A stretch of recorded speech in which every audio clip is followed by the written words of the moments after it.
رات کی سیاہی کمرے میں پھیل چکی تھی، لیکن اس خاموشی میں سسکیاں کسی نوکیلی دھار کی طرف فضا کو چیر رہی تھی۔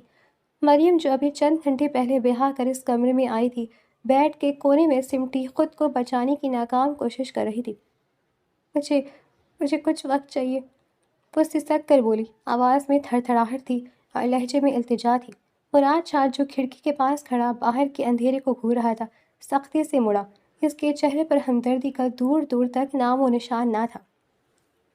اس کی آنکھوں میں بدلے کی آنکھ تھی اور دل میں اپنی اس محبت کا ماتم جو اس سے چھن چکی تھی۔ تم جانتی ہو یہ شادی صرف وارث کے لیے ہوئی ہے، اس لیے یہ ڈرامے بند کرو، مراد شاہ نے اسپاٹ اور بے حس لہجے میں کہا۔ اس نے ایک نظر بھی اس لڑکی کی طرف نہیں دیکھا جو سرخ جوڑے میں لپٹی کانپ رہی تھی۔ اس نے جھٹکے سے دیوار پر لگے سوئچ کو دبایا اور کمرے کی لائٹ بند کر دی۔ اندھیرا ہوتے ہی مریم کا دل ڈوبنے لگا۔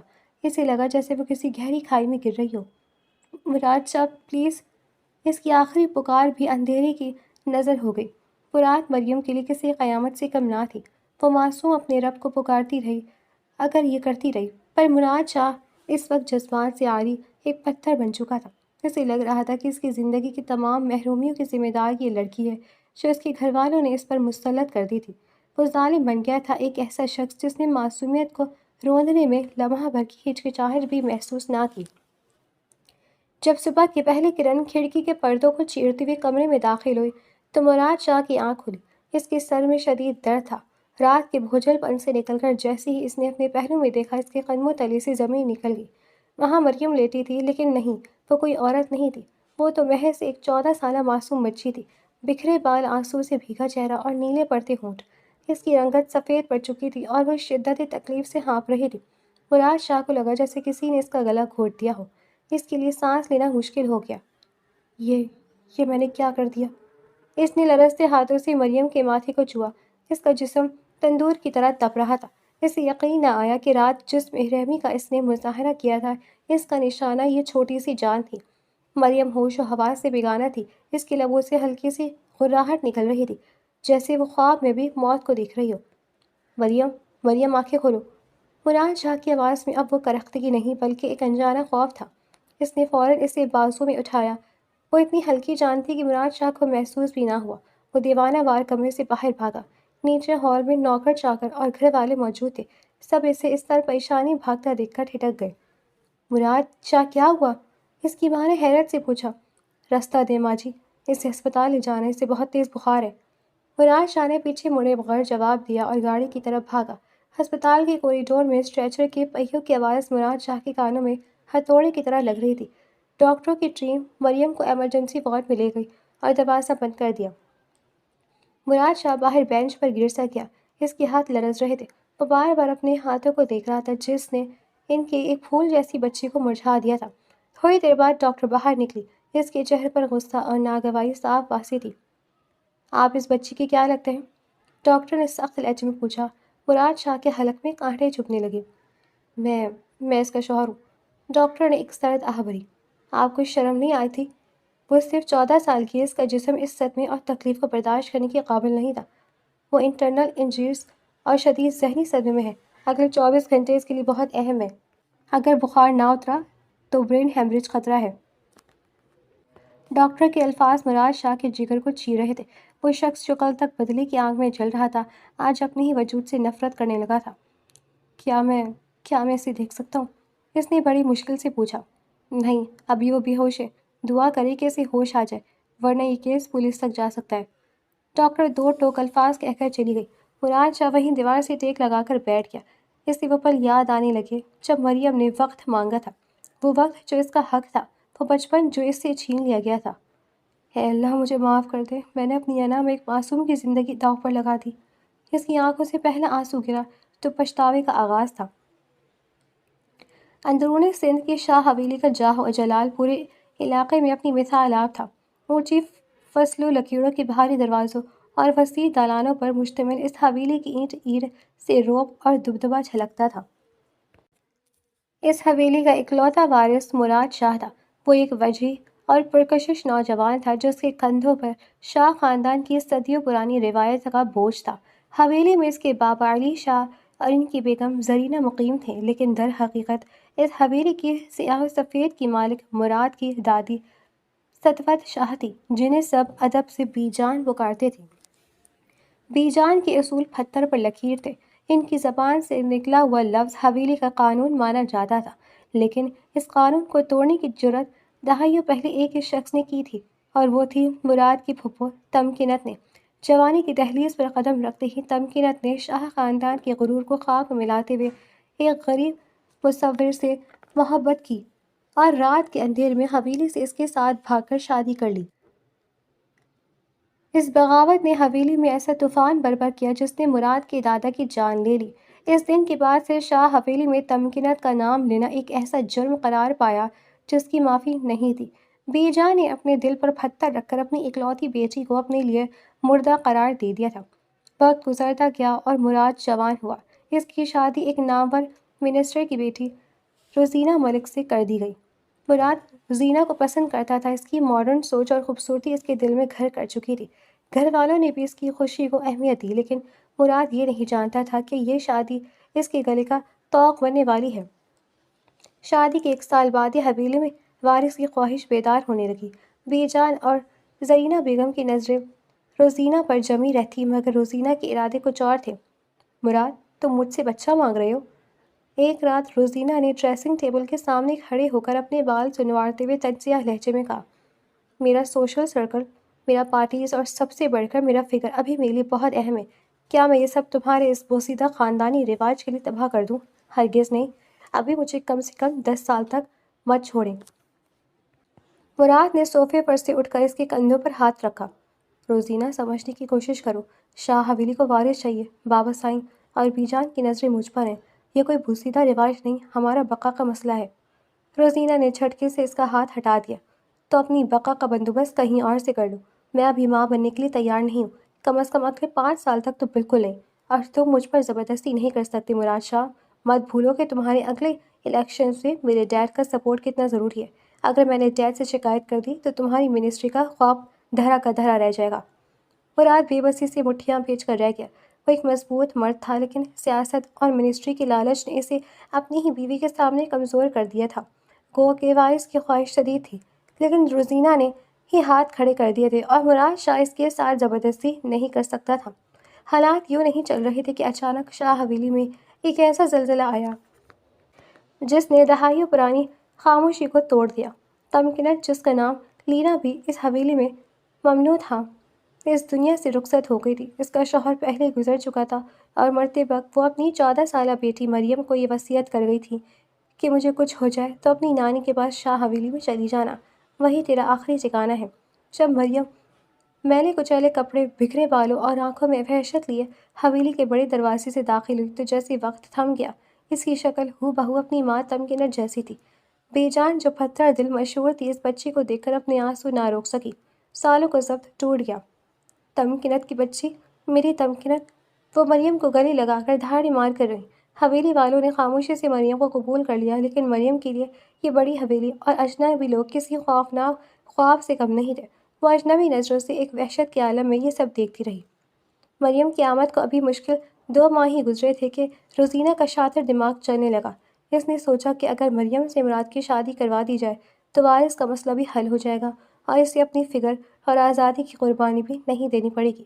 وہ ایک دیہاتی یتیم اور چھوٹی سی بچی تھی جو کبھی روزینہ کی بربادی نہیں کر سکتی تھی، اور نہ ہی کبھی مراد شاہ پر قبضہ کر سکتی تھی۔ ایک شام روزینہ نے مراد کو اکسایا، مراد، تمہیں وارث چاہیے ہے نا؟ تو کر لو نکاح اس مریم سے۔ وہ تو بچی ہے، اسے جو سکھاؤ گے سیکھ جائے گی، وارث بھی مل جائے گا اور میری پوزیشن بھی اس گھر میں برقرار رہے گی۔ مراد نے حیرت اور غصے سے روزینہ کو دیکھا۔ تم پاگل ہو گئی ہو؟ وہ 14 سال کی بچی ہے اور میری پھپھو کی بیٹی ہے۔ تو کیا ہوا؟ بی جان تو یہی چاہتی ہے نا کہ ان کا خون خالص رہے، اور ویسے بھی اس یتیم کا مستقبل کیا ہے اس حویلی میں؟ ایک نوکرانی بن کر رہے گی نا؟ نکاح کر لو گے تو اس کی زندگی سنور جائے گی۔ روزینہ نے بڑی ہوشیاری سے یہ بات بی جان کے کانوں تک بھی پہنچا دی۔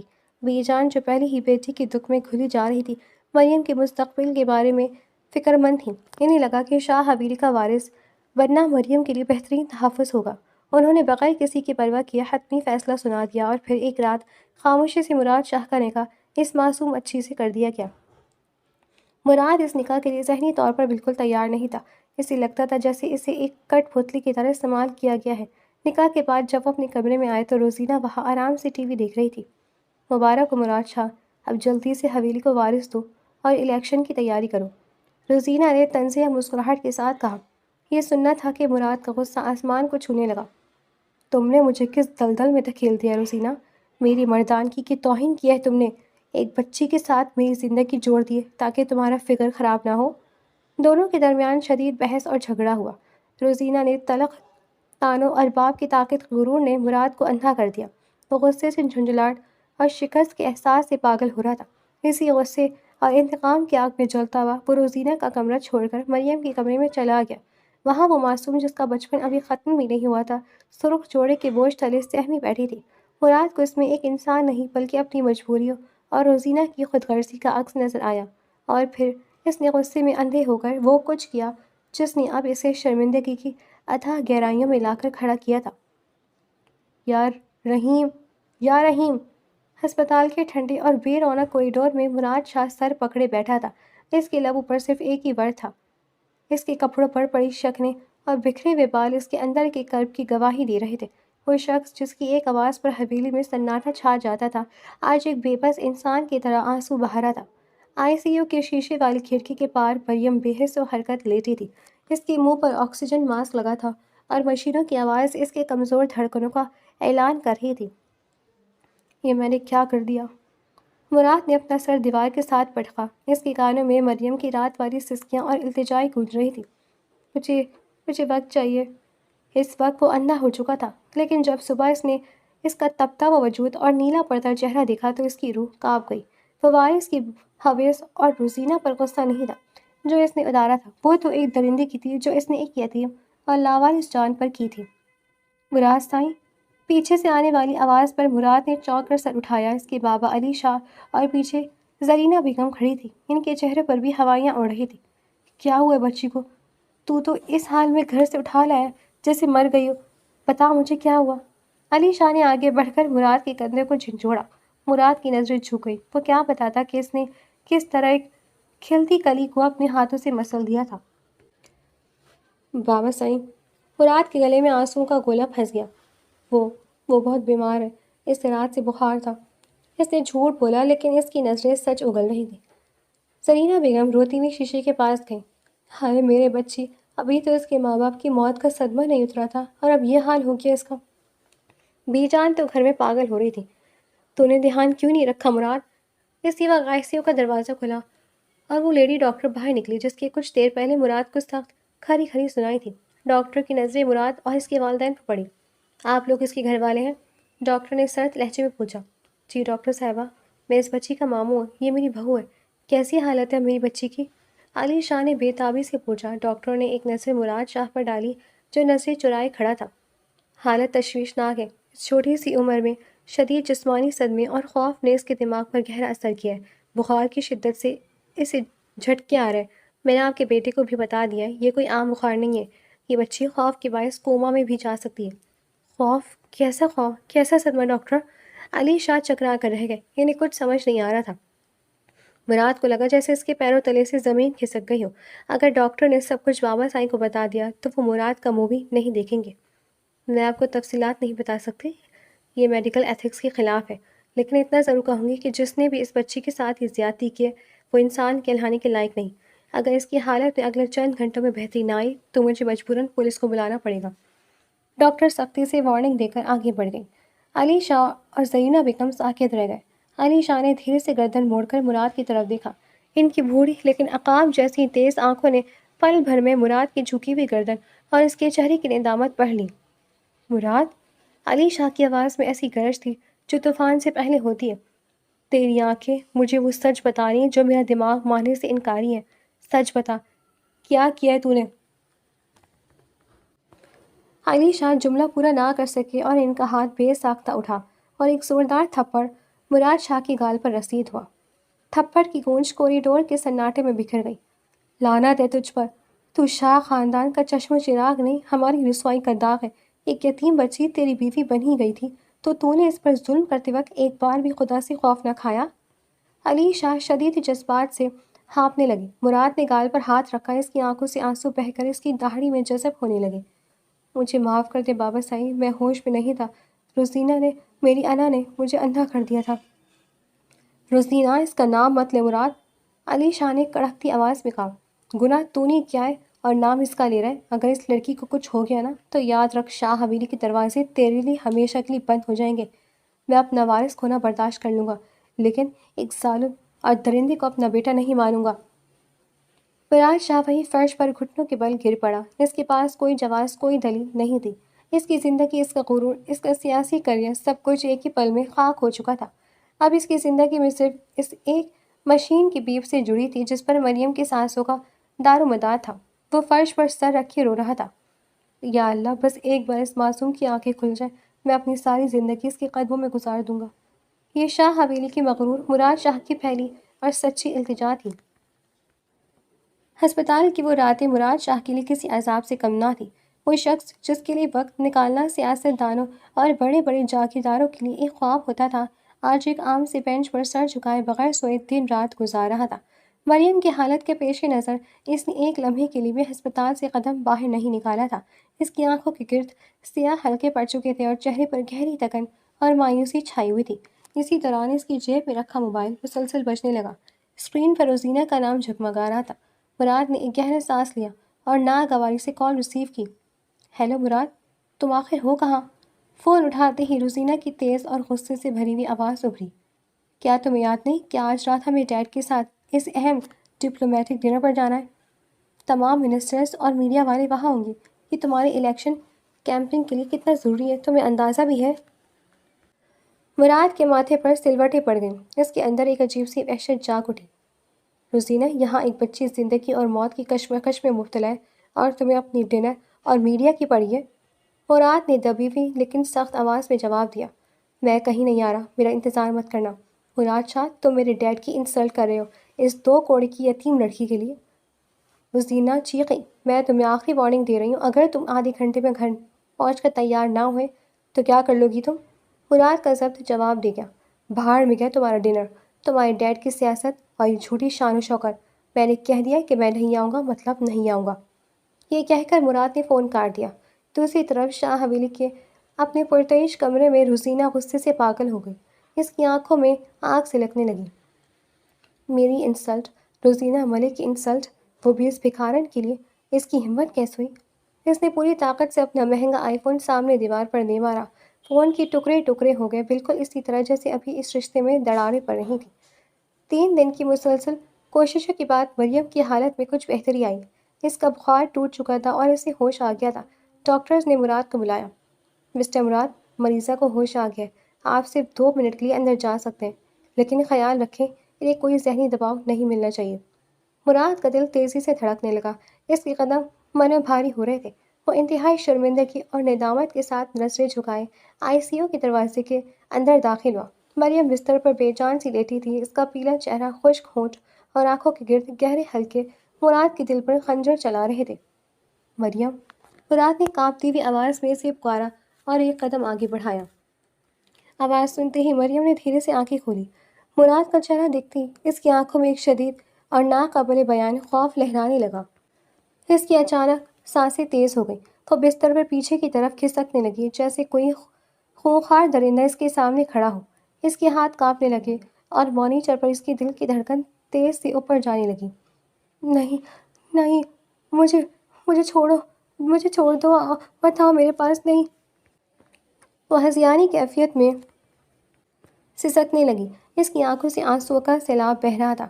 وہ مراد کے وجود سے اس قدر خوفزدہ تھی کہ اس کا ننھا سا دل یہ صدمہ دوبارہ جھیلنے کے لیے تیار نہیں تھا۔ مریم، میں ہوں، میں کچھ نہیں کہوں گا، خدا کے لیے پرسکون ہو جاؤ۔ مراد نے بے بسی سے ہاتھ آگے بڑھائے، لیکن اس کے قریب جانے سے پہلے مریم کی حالت مزید بگڑ گئی۔ اسی لمحے ڈاکٹر اور نرسیں بھاگتی ہوئی اندر آئیں۔ ڈاکٹر نے صورتحال دیکھتے ہی مراد کی طرف غصے سے دیکھا۔ مسٹر مراد، میں نے آپ سے کیا کہا تھا؟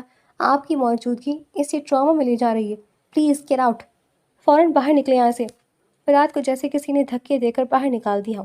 وہ کوریڈور میں آیا اور دیوار کے ساتھ لگ کر پھوٹ پھوٹ کر رو پڑا۔ یا اللہ، وہ مجھ سے اس قدر ڈر گئی ہے، میں نے کیا کر دیا؟ اس کا دل چاہ رہا تھا کہ زمین پھٹے اور وہ اس میں سما جائے۔ وہ ایک عزت دار انسان تھا لیکن آج اپنی ہی نظروں میں ایک حیوان بن چکا تھا۔ ہسپتال سے نکل کر مراد سیدھا شاہ حویلی پہنچا۔ اس کے قدموں کا رخ بی جان کے کمرے کی طرف تھا۔ حویلی میں خاموشی چھائی ہوئی تھی۔ بی جان اپنے جانماز پر بیٹھی تسبیح پڑھ رہی تھی۔ ان کے چہرے پر تمکنت کے جانے اور مریم کی حالت کا دکھ آیا تھا۔ دروازہ کھلنے کی آواز پر انہوں نے مڑ کر دیکھا۔ مراد جو خاندانی غرور کی علامت تھا، آج بکھرے بالوں اور آنسوؤں سے بھیگے چہرے کے ساتھ ان کے سامنے کھڑا تھا۔ اس سے پہلے کہ بی جان کچھ پوچھتی، مراد بھاگتا ہوا آیا اور ان کے قدموں میں گر گیا۔ اس نے اپنا سر بی جان کی گود میں رکھ دیا اور بچوں کی طرح دھاڑے مار مار کر رونے لگا۔ یہ کیا کر رہے ہیں مراد؟ کیا ہوا میری بچی کو؟ تو ایسے کیوں رو رہے ہیں میرے بچے؟ بی جان کے ہاتھ کانپنے لگے۔ انہیں لگا جیسے مریم کے حوالے سے کوئی بری خبر آ گئی ہو۔ بی جان، میں مجرم ہوں، میں بہت بڑا ظالم ہوں بی جان۔ مراد کی آواز آنسوؤں میں ڈوب رہی تھی۔ آپ کی تمکنت کی نشانی، وہ معصوم سی بچی آج میری وجہ سے موت کے منہ تک پہنچ گئی۔ میں نے اس کے ساتھ زیادتی کی بی جان۔ میں نے غصے اور انا میں آ کر یہ نہیں دیکھا کہ وہ ایک 14 سال کی بچی ہے۔ میں خود کو کبھی معاف نہیں کر سکوں گا۔ مراد کے اعتراف نے بی جان پر سکتہ طاری کر دیا۔ ان کے ہاتھ جو مراد کے سر پر تھے وہیں جم گئے۔ ان کے ذہن میں مریم کا معصوم چہرہ گھومنے لگا۔ یہ تو کیا کہہ رہے مراد؟ ان کی آواز میں ایک لرزش تھی، ایک ایسا دکھ تھا جسے بیان کرنا ناممکن تھا۔ تو نے میری یتیم بچی پر ظلم کیا، جس بچی نے اس حویلی میں پناہ لی۔ تو اپنے غصے میں اس کے در پہ ہو گیا۔ ہائے اللہ، میں اپنی تمکنت کو کیا منہ دکھاؤں گی؟ بی جان کی آنکھوں سے آنسو رواں ہو گئے۔ وہ مراد کو روتا دیکھ کر پریشان بھی تھیں، لیکن مریم کے ساتھ ہونے والے ظلم کا دکھ اس سے کہیں بڑا تھا۔ تیرے غرور نے تجھے اندھا کر دیا مراد۔ تو نے ایک معصوم کو روند کر شاہ خاندان کی عزت خاک میں ملا دی۔ اب جا، اور تب تک میرے سامنے مت آنا جب تک وہ یتیم تجھے معاف نہ کر دے۔ بی جان نے روتے ہوئے اپنا پہلو بدل لیا۔ مراد وہاں سے اٹھ کر ایک زندہ لاش کی طرح اپنے کمرے کی طرف چلا گیا۔ کچھ دن اسی اذیت میں گزر گئے۔ مریم کی حالت جسمانی طور پر بہتر ہوئی تو ڈاکٹرز نے اسے ڈسچارج کر دیا۔ وہ حویلی تو آ گئی، لیکن اب وہ مریم نہیں تھی جو 2 ماہ پہلے آئی تھی۔ اس کی ہنسی چھن چکی تھی۔ اس کی آنکھوں میں ایک مستقل وحشت نے ڈیرے ڈال دیے تھے۔ وہ سارا دن اپنے کمرے کے ایک کونے میں سمٹی بیٹھی رہتی۔ مراد کی تو ہمت ہی نہیں ہوتی کہ اس کے سامنے جائے، لیکن روزینہ نے اب ایک نیا محاذ کھول لیا تھا۔ روزینہ کو یہ بات ہضم نہیں ہو رہی تھی کہ مراد نے اسے ایک ڈنر اور الیکشن کیمپین کے لیے نظر انداز کیا۔ اس نے اپنی خفت مٹانے کے لیے مریم پر تانوں کے تیر برسانا شروع کر دیے۔ کھانے کی میز پر اگر مریم غلطی سے آ بھی جاتی تو روزینہ کی تیز آواز گونج اٹھتی۔ لو بھائی، آ گئی حویلی کی نئی مالکن۔ شکل دیکھیے اپنی، ہسپتال کا لاکھوں کا بل ہمارے سر چڑھا کر اب یہاں مفت کی روٹیاں توڑ رہی ہے۔ ارے تمہیں تو نوکروں والے کوارٹر میں ہونا چاہیے تھا۔ مراد دانت پیس کر رہ جاتا، لیکن وہ خود کو اس قدر گناہ گار سمجھتا تھا کہ روزینہ کو روکنے کی ہمت نہیں کر پاتا۔ بی جان نے بھی خود کو اپنے کمرے تک محدود کر لیا تھا، کیونکہ وہ مراد کی شکل دیکھنا پسند نہیں کرتی تھی۔ اس صورتحال نے روزینہ کو مزید شیر کر دیا تھا۔ وہ بات بات پر مراد کو اور مریم کو ذلیل کرتی۔ کتنے شرم کی بات ہے مراد شاہ، روزینہ اس کے سامنے کھڑی طنز کرتی۔ تم نے ایک بچی سے نکاح تو کر لیا، لیکن اب وہ تمہاری شکل سے بھی ڈرتی ہے۔ تم نے ادھر کے رہنے نہ ادھر کے۔ روزینہ کی باتیں مراد کو اور طیش میں دلاتی تھی اور غصہ بھی، لیکن وہ کچھ کہہ نہیں سکتا تھا۔ ایک دوپہر جب حویلی میں خاموشی تھی، مراد نے فیصلہ کیا کہ وہ مریم سے بات کرے گا۔ وہ اس بوجھ کے ساتھ مزید نہیں جی سکتا تھا۔ وہ دھڑکتے دل کے ساتھ مریم کے کمرے کے دروازے پر پہنچا اور ہلکی سی دستک دے کر اندر داخل ہوا۔ مریم کھڑکی کے پاس بیٹھی خالی نظروں سے باہر دیکھ رہی تھی۔ مراد کے قدموں کی آہٹ سنتے ہی وہ چونک کر کھڑی ہو گئی اور تیزی سے پیچھے ہٹ کر دیوار کے ساتھ لگ گئی۔ اس کا پورا وجود کانپنے لگا۔ مراد وہیں دروازے کے پاس رک گیا۔ اس نے دونوں ہاتھ اوپر کیے جیسے اسے یقین دلا رہا ہو کہ وہ قریب نہیں آئے گا۔ مریم پلیز ڈرو مت، میں وہیں کھڑا ہوں، قریب نہیں آؤں گا۔ مراد کی آواز میں حد درجہ عاجزی اور شرمندگی تھی۔ وہ جھجکتے ہوئے الفاظ ادا کر رہا تھا۔ میں جانتا ہوں کہ میری شکل دیکھ کر تمہیں کیا یاد آتا ہے۔ میں ظالم ہوں، میں نے تمہارے ساتھ وہ کیا جس کی کوئی معافی نہیں، لیکن میں صرف ایک بار تم سے معافی مانگنے آیا ہوں۔ مجھے جو سزا دو گی مجھے قبول ہے، بس مجھ سے یوں منہ مت موڑو اور نہ ہی مجھ سے یوں ڈرو۔ مریم کے لب سلے ہوئے تھے۔ وہ صرف خوف اور خاموشی سے اسے سن رہی تھی۔ اس کی بڑی بڑی آنکھوں میں صرف آنسو تھے جو مسلسل گر رہے تھے۔ ابھی مراد کچھ اور کہنے ہی والا تھا کہ اچانک دروازہ زور سے کھلا۔ روزینہ غصے سے پھنکارتی ہوئی اندر داخل ہوئی۔ اس کی نظروں میں آگ تھی۔ تو یہاں ہے تم؟ روزینہ چیخی۔ میں پورے گھر میں تمہیں ڈھونڈ رہی ہوں اور تم یہاں اس 2 کوڑے کی لڑکی کے پاس کھڑے گڑ گڑا رہے ہو۔ مراد نے چونک کر اسے دیکھا۔ روزینہ تماشا مت بناؤ، باہر جاؤ یہاں سے۔ میں باہر جاؤں؟ تماشا تو تم نے بنا رکھا ہے۔ روزینہ سیدھی مریم کی طرف بڑھی۔ مریم ڈر کے مارے مزید دیوار کے ساتھ چپک گئی۔ اس منحوس لڑکی نے اس گھر کا سکون برباد کر دیا۔ نہ جانے کون سا جادو کر دیا اس یتیم نے تم پر کہ تم میرے باپ کی دیوی عزت اور سیاست چھوڑ کر اس کے قدموں میں گرے ہوئے ہو۔ روزینہ نے غصے اور حسد میں اندھی ہو کر مریم کو برا بھلا کہنا شروع کر دیا۔ چڑیل کہیں کی، ماں بھاگ گئی تھی تو اب تو یہاں پر ہم پر مسلط ہو گئی ہے۔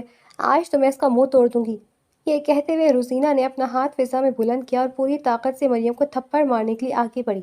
مریم نے ڈر کر اپنی آنکھیں میچ لیں اور بازو چہرے کے آگے کر لیے، لیکن وہ تھپڑ مریم کے چہرے تک نہیں پہنچا۔ مراد نے بجلی کی تیزی سے آگے بڑھ کر روزینہ کا ہاتھ ہوا میں ہی دبوچ لیا۔ اس کی گرفت اتنی سخت تھی کہ روزینہ کے منہ سے درد کی ایک ہلکی سی چیخ نکل گئی۔ اپنی حد میں رہو روزینہ۔ مراد کی آواز میں وہی پرانی شاہ والی مخصوص گھن گرج تھی۔ اس کی آنکھیں غصے سے سرخ ہو رہی تھیں۔ اس پر ہاتھ اٹھانے کی جرات بھی مت کرنا۔ یہ میری بیوی اور شاہ حویلی کی عزت ہے۔ اگر تم نے آئندہ اسے ایک لفظ بھی کہا تو مجھ سے برا کوئی نہیں ہوگا۔ مراد نے جھٹکے سے روزینہ کا ہاتھ چھوڑ دیا۔ روزینہ حیرت اور صدمے سے چند قدم پیچھے ہٹ گئی۔ اسے یقین نہیں آ رہا تھا کہ مراد جو اس کے باپ کے احسانوں تلے دبا ہوا تھا، آج ایک معمولی لڑکی کے لیے اس کا ہاتھ روک رہا تھا۔ تم نے مجھ پر ہاتھ اٹھائے مراد؟ روزینہ نے چیختے ہوئے پورا گھر سر پر اٹھا لیا۔ اس نے باقاعدہ ایک تماشا بنا دیا۔ تمہیں اس کی قیمت چکانی پڑے گی۔ تم اور تمہارا یہ خاندانی غرور میں سب مٹی میں ملا دوں گی۔ میرے باپ کے الیکشن کے پیسوں پر پلنے والے مراد شاہ، آج مجھے ہی آنکھیں دکھا رہے ہو؟ روزینہ نے روتے ہوئے گالیاں دیتے ہوئے اپنا سامان پیک کیا اور اسی وقت ڈرائیور کو بلا کر جھگڑ کر اپنے مائکے چلی گئی۔ حویلی میں ایک بار پھر طوفان آ کر گزر چکا تھا، لیکن اس بار مراد کی آنکھوں میں روزینہ کے جانے کا افسوس نہیں، بلکہ مریم کے لیے ایک نئی ذمہ داری کا احساس تھا۔ روزینہ کے حویلی سے غصے میں جانے کے بعد شاہ حویلی پر ایک عجیب سا بھوجل پن طاری تھا، لیکن اصل طوفان اب آنا باقی تھا۔ 2 دن بعد ہی مراد شاہ کو روزینہ کے والد منسٹر سکندر ملک کا بلاوا آ گیا۔ سکندر ملک ایک گھاک سیاستدان تھے جنہیں اپنی طاقت اور پیسے کا بے حد غرور تھا، اور وہ کبھی گھاٹے کا سودا نہیں کرتے تھے۔ جب مراد ان کے پرتعیش ملک ولا کے ڈرائنگ روم میں داخل ہوا تو سکندر ملک اپنی روایتی روگنت کے ساتھ صوفے پر برجمان تھے، جبکہ روزینہ ان کے پاس بیٹھی کسی مغرور شہزادی کی طرح مراد کو دیکھ رہی تھی۔ آؤ مراد شاہ بیٹھو۔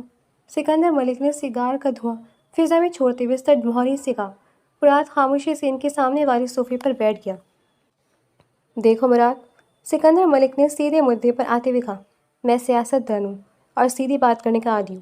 میری بیٹی روتی ہوئی میرے گھر آئی ہے، تم نے ایک معمولی سی یتیم لڑکی کے لیے میری بیٹی پر ہاتھ اٹھایا، روزینہ ملک پر۔ یہ اس کی نہیں، میری توہین ہے۔ ملک صاحب، روزینہ اس بچی پر ہاتھ اٹھانے لگی تھی، میں نے صرف اسے روکا تھا۔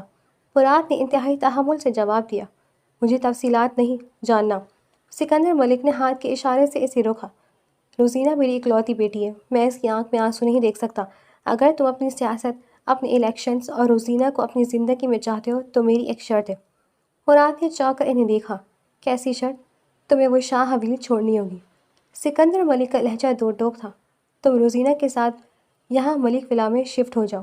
حویلی تمہارے والدین اور خاص طور پر اس منحوس لڑکی سے تمہارا کوئی تعلق نہیں رہے گا۔ اگر تم یہ آفر مان لیتے ہو تو منسٹری کا ٹکٹ تمہارا، ورنہ یاد رکھنا مراد، اگر تم نے انکار کیا تو روزینہ کے ساتھ تمہارا رشتہ خطرے میں پڑ جائے گا اور تمہارا سیاسی کیریئر میں اپنے ہاتھوں سے دفن کروں گا۔ یہ سن کر ایک لمحے کے لیے مراد کا دل ڈوب گیا۔ اس نے روزینہ کی طرف دیکھا جس کے چہرے پر ایک فاتحانہ مسکراہٹ تھی۔ وہ روزینہ سے محبت کرتا تھا، اس لیے تو اس کی ہر جائز اور ناجائز بات مانتا آیا تھا۔ منسٹری کا خواب بھی اس کی زندگی کا اہم حصہ تھا، لیکن کیا اس کی قیمت اتنی بڑی تھی؟ اس کے ذہن میں حویلی کے دلان، بابا سائیں کی سفید داڑھی، بی جان کا وقار اور سب سے بڑھ کر مریم کا وہ خوفزدہ آنسوؤں سے بھیگا چہرہ گھوم گیا۔ وہ چہرہ جسے اس نے اپنی درندگی کا نشانہ بنایا تھا، کیا وہ ایک بار پھر روزینہ کی انا کی تسکین کے لیے اپنی روح کا سودا کر لے؟ نہیں، مراد کے لبوں سے بے ساختہ نکلا۔ سکندر ملک نے آنکھیں سکیڑ لی۔ کیا کہا تم نے؟ مراد اپنی جگہ سے کھڑا ہو گیا۔ اس کا لہجہ اب پرسکون لیکن انتہائی مضبوط تھا۔ میں نے کہا نہیں ملک صاحب، میں آپ کی یہ آفر ماننے سے انکار کرتا ہوں۔ شاہ حویلی میری پہچان ہے، میری جڑیں ہیں، اور جہاں تک مریم کی بات ہے وہ میری ذمہ داری ہے، میرا کفارہ ہے۔ روزینہ کی محبت میں اندھا ہو کر میں پہلے ایک معصوم کی زندگی تباہ کر چکا ہوں، اب مزید نہیں۔ روزینہ جھٹکے سے کھڑی ہو گئی۔ مراد، تم ہوش میں تو؟ تم میرے ڈیڈ کو انکار کر رہے ہو؟ میرے بغیر تمہاری کوئی حیثیت نہیں ہے۔ مراد نے ایک دکھ بھری مسکراہٹ کے ساتھ روزینہ کو دیکھا۔ شاید تم ٹھیک کہتی ہو روزینہ، لیکن تمہاری یہ خود غرضی، تمہارا یہ غرور اور تمہاری یہ عادتیں اب میری ایک مستقل اذیت بن چکی ہیں۔ تم مجھ سے کبھی محبت نہیں کرتی تھی، تمہیں صرف ایک فرمانبردار شوہر چاہیے تھا۔ میں اپنی غلطیوں کی سزا بھگت رہا ہوں، لیکن اب میں تمہاری اور تمہاری باپ کی کٹ پتلی بن کر نہیں جی سکتا۔ مجھے میری حویلی اور میرا ضمیر مبارک ہے، تمہیں تمہاری سیاست مبارک۔ مراد نے آخری بار انہیں دیکھا اور مڑ کر ملک ولا کے بڑے دروازے سے باہر نکل گیا۔ اسے لگا جیسے اس کے سینے سے ایک بہت بڑا بوجھ اتر گیا ہو، سیاست اور ایک زہریلے رشتے کا بوجھ جسے وہ نہ چاہتے ہوئے بھی اٹھا رہا تھا۔ کچھ ایسا گزرا تھا کہ ایک صبح ڈاکیہ حویلی میں قانونی لفافہ دے گیا۔ وہ زورینہ کی طرف سے طلاق کا نوٹس تھا۔ حویلی میں ایک بار پھر سناٹا چھا گیا۔ بی جان جو اپنی روایت کی سخت پابند تھی، یہ خبر سن کر پریشان ہو گئی۔ ان کے لیے طلاق خاندان پر ایک بہت بڑا داغ تھا۔ انہوں نے مراد کو اپنے کمرے میں بلایا۔ مراد سر جھکائے ان کے سامنے کھڑا تھا۔ یہ کیا تماشا ہے مراد؟ بی جان کے لہجے میں پریشانی تھی۔ ہمارے خاندان میں آج تک طلاق کا لفظ کسی کی زبان پر نہیں آیا۔ میاں بیوی میں جھگڑے ہوتے رہتے، میں خود جا کر سکندر ملک سے بات کرتی ہوں، روزینہ کو منا لیتی ہوں، تو بس ایک بار رضامندی دے دے۔ بیوی جان نے سمجھانے والے انداز میں کہا۔ نہیں بی جان، مراد نے نرمی لیکن حتمی انداز میں کہا، میں اس رشتے کو بچانے کے لیے کوئی سمجھوتا نہیں کروں گا۔ روزینہ نے مجھے وہ بنانے کی کوشش کی جو میں نہیں ہوں۔ اس نے میرے اندر کے انسان کو مار کر ایک درندہ جگا دیا تھا۔ شادی کے لیے بھی اسی نے مجھے مجبور کیا اور پھر خود کو مریم کی دشمن بن گئی۔ وہ عورت ایک حادثہ عورت ہے، وہ میری اور حویلی کی عزت کبھی نہیں کر سکتی۔ مراد کا انداز حتمی تھا۔ مگر بیٹا لوگ کیا کہیں گے؟ بابا سائیں نے بھی فکر مندی سے کہا۔ لوگوں کو کہنے دے بابا سائیں، مجھے اب لوگوں کی پرواہ نہیں، میری پرواہ اب صرف وہ معصوم جان ہے جسے روزینہ کے اکسانے اور میرے غصے نے موت کے کنارے پہنچا دیا تھا۔ میں اس طلاق نامے پر دستخط کروں گا اور روزینہ کی زندگی سے نکل جاؤں گا۔ میں اس ضد پر اڑ چکا ہوں، یہ رشتہ اب مزید نہیں چل سکتا۔ مراد کا فیصلہ اٹل تھا۔ اس نے بغیر کسی ہچکچاہٹ کے کاغذی کارروائی مکمل کی اور یوں مراد اور روزینہ کی راہیں ہمیشہ کے لیے جدا ہو گئی۔ طلاق نامہ ہاتھ میں پکڑے ہوئے روزینہ حیرت سے سوچ رہی تھی کہ آخر کب مراد شاہ اس کی محبت کے احساس سے نکل کر مریم کے معصوم کا اسیر ہو گیا۔ وہ تو سمجھتی تھی کہ وہ اسے ڈرائے گی، دھمکائے گی تو وہ اس کی ہر بات ماننے پر مجبور ہو جائے گا، لیکن اس نے یہ تو سوچا ہی نہیں تھا کہ بعض اوقات زیادہ سختی بھی دوسرے کے لیے ایک نئی راہ بن جاتی ہے۔ ان تمام خاندانی اور قانونی الجھنوں کے دوران مراد کا واحد مرکز اب مریم بن چکی تھی۔ طلاق کے بعد اس نے اپنا سارا وقت مریم کی دیکھ بھال اور اس کے دل سے خوف نکالنے میں لگا دیا تھا۔ شروع میں مریم اس کے سائے سے بھی کانپتی تھی۔ اگر مراد کمرے میں آتا تو وہ چھپنے کی کوشش کرتی، لیکن مراد نے صبر کا دامن نہیں چھوڑا۔ وہ مریم کے پاس نہیں جاتا تھا بلکہ کمرے کے دروازے پر کھڑے ہو کر ہی اس کی خیریت پوچھتا۔ مریم، میں نے ملازمہ کے ہاتھ تمہارے لیے کچھ کتابیں اور رنگ بھیجے ہیں۔ مجھے یاد ہے تم نے ایک بار دادو کو بتایا تھا کہ تمہیں ڈرائنگ کا بہت شوق ہے۔ مراد نے ایک دن دروازے کی چوکھٹ پر کھڑے ہو کر انتہائی شفقت سے کہا۔ مریم جو بستر پر گھٹنوں میں سر دیے بیٹھی تھی، اس نے حیرت سے سر اٹھایا۔ مراد مسکرایا اور وہاں سے چلا گیا۔ وقت کے ساتھ ساتھ مراد کا یہ رویہ ایک ٹھنڈی فوار کی طرح مریم کے زخموں کو دھونے لگا۔ مراد اس کی پسند ناپسند کا خیال رکھتا، اس کے کھانے پینے کی فکر کرتا۔ اگر مریم کو رات کو ہلکا سا بھی بخار ہوتا تو مراد ساری رات اس کے کمرے کے باہر کرسی ڈال کر بیٹھا رہتا تاکہ اگر اسے کسی چیز کی ضرورت ہو تو وہ فوراً حاضر ہو۔ آہستہ آہستہ مریم کی آنکھوں سے وہ وحشت غائب ہونے لگی۔ اسے محسوس ہونے لگا کہ یہ وہ مراد نہیں ہے جس نے اس رات اس پر ظلم کیا تھا۔ یہ تو کوئی اور انسان تھا جس کی آنکھوں میں صرف پچھتاوا اور محبت تھی۔ ایک شام حویلی کے باغ میں مریم اکیلی بیٹھی طوطوں کو دانہ ڈال رہی تھی۔ مراد کچھ فاصلے پر کھڑا اسے دیکھ رہا تھا۔ اچانک مریم نے مڑ کر اسے دیکھا۔ مراد فوراً پیچھے ہٹنے لگا، یہ سوچ کر کہ شاید وہ پھر ڈر گئی ہے۔ آپ وہاں کیوں کھڑے ہیں؟ مریم کی نرم اور دھیمی آواز فضا میں گونجی۔ مراد کے قدم وہیں رک گئے۔ اس نے حیرت سے مریم کو دیکھا۔ اتنے مہینوں بعد مریم نے اس سے خود بات کی تھی۔ میں بس دیکھ رہا تھا کہ تمہیں کسی چیز کی ضرورت تو نہیں، میں چلا جاتا ہوں۔ مراد نے جھجکتے ہوئے کہا۔ نہیں، آپ آ جائیں۔ مریم نے ہلکی سی مسکراہٹ کے ساتھ کہا۔ طوطے مجھ سے ڈر نہیں رہے، شاید اب آپ سے بھی نہیں ڈریں گے۔ مراد کا دل خوشی سے لبریز ہو گیا۔ وہ آہستہ آہستہ چلتا ہوا اس کے پاس آیا اور ایک بینچ پر بیٹھ گیا۔ مریم، کیا تم اب مجھ سے خوفزدہ تو نہیں ہوتی؟ مراد نے ہمت کر کے پوچھ ہی لیا۔ مریم نے کچھ دیر زمین کی طرف دیکھا، پھر نفی میں گردن ہلائی۔ پہلے ہوتی تھی، بہت زیادہ۔